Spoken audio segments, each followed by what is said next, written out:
Masters Athlete of the Year is Barbara Hogan from Princeton Carnegie Lake Rowing Association. I think we're also the Club of the Year this year. Jess is another walk-on. As a member of the Carnegie Lake Rowing Association, she had an outstanding season, winning a bronze medal at the Crash B Sprints, so an Erg Titan here, in veteran women's category. At the Schuylkill Navy Regatta, she won gold in the women's double and silver in the mixed double, silver in the women's single at the Independence Day Regatta, and then finished her sprint season with 3 gold medals at the U.S. Rowing Masters National Championships in Grand Rapids, Michigan. She did not start rowing until 8 years ago and had no previous competitive sports background. In fact, she, at the age of 61, started rowing at a Carnegie Lake Learn to Row event.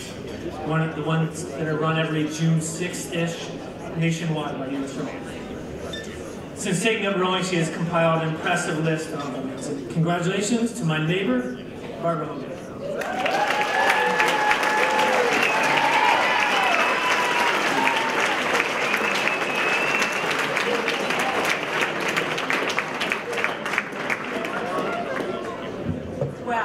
So much, Ed, and thanks to U.S. Rowing for recognizing Masters rowers in an event like this. I'm totally in awe of the rowing royalty that is present tonight. And I feel very humble and honored to be here. I owe a debt of gratitude to my fans who elected me, including all the Carnegie Lake people, the national team voted for me, and all of my colleagues at Philadelphia, especially at Vesper Boat Club, were very influential in getting voted for me, and I found out that there were people on 4 continents voting. So I was really surprised to win this award. And I would not be here if it weren't for my dear sweet husband Spurgeon, who is the indispensable part of Carnegie Lake Rowing.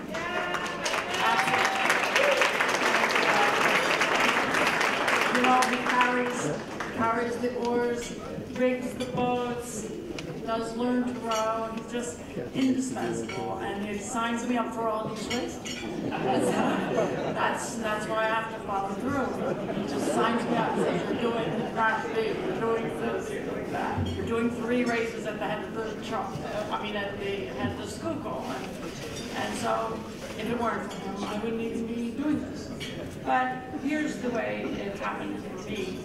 I represent thousands of adult rowers who have come to love rowing. And many of them have started later in life, as I have. And when in 1972, when Title IX was enacted for women's sports, I had already graduated high school and college without ever doing any sport, but just doing the minimum to pass gym, and I would have left square dancing if I could. And in 1972, I was home, a stay-at-home mother with 2 babies.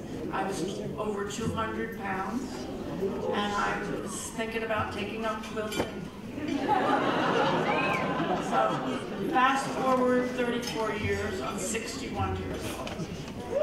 I get out I'm riding my bicycle, I'm finally losing some weight, riding my bicycle along the towpath. I've been living in Princeton for 10 years without finding Carnegie Lake.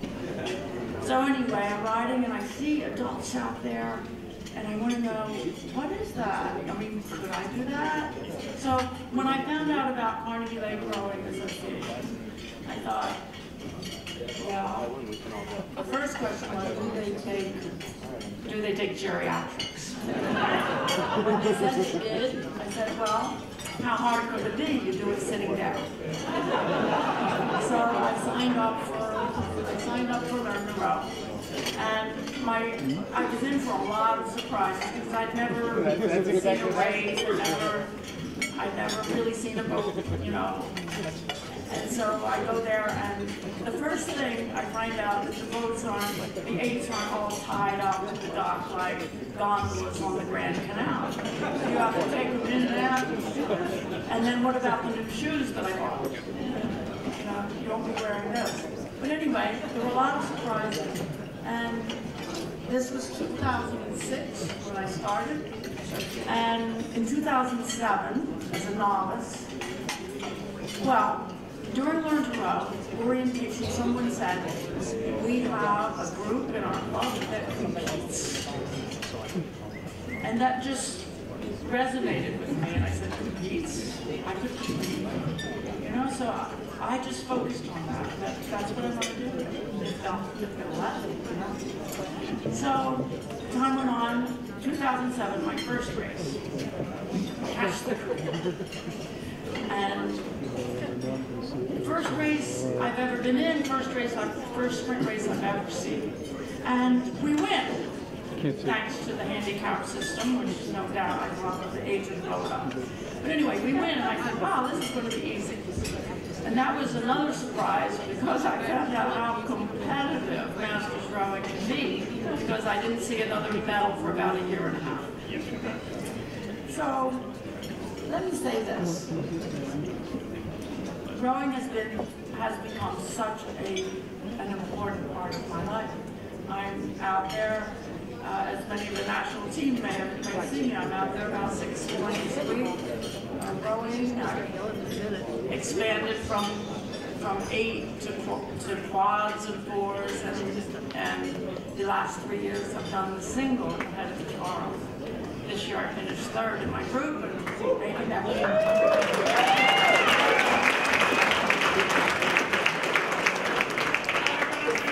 But the 8 years into rowing, I love it more each year.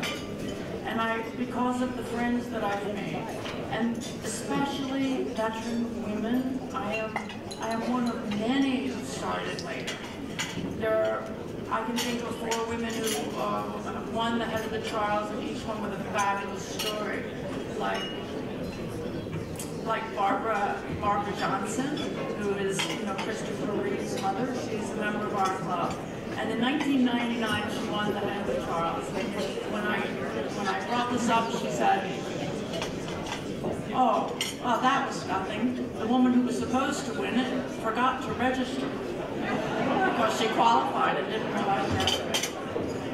And my doubles partner, Jan Stone, who won the head of the trials in 2010,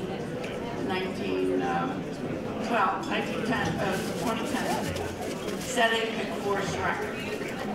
And these women, and women like Ernestine Beyer, who brought rowing to women, opened up rowing for women, are legacies, and they show that this is a sport for all ages. And I hope to have that longevity in the sport.